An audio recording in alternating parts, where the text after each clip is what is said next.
კომენტარები მხდება ხოლმე ხშირად რა. მომწონს თქვენი ხედვები, თქვენ პატივს გცემთ, მაგრამ ჩემი აზრით ჯერ ხელისუფლებისთვის მზად არ ხართ. ამიტომ ისევ ხელისუფლებას მიცემ ხმა.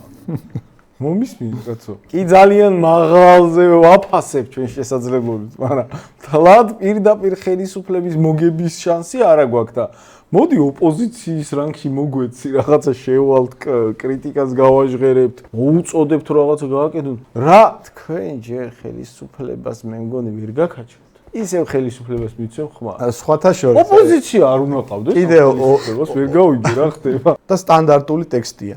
მე ოცნება ლელოს ამომრჩეველი არა ვარ, ან იმის შემთხვევაში იწერება, ან ლელოს შემთხვევაში. მაგრამ ამით იწყება.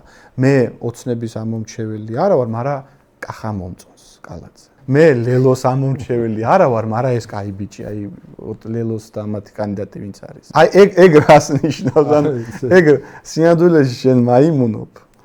და ერთ ადგილს ათამაშებ. ჩვეულებრივი ამომრჩეველი ხარ, უბრალოდ ვინაიდან პოპულარული არ არის. მაგ პოზიციის დაფიქსირება, აი პირველი ტექსტით ცდილობ, რომ ოპონირებაში არ შეხვიდე ვიღაცასთან. კონსერვატორების საქართველოსთვის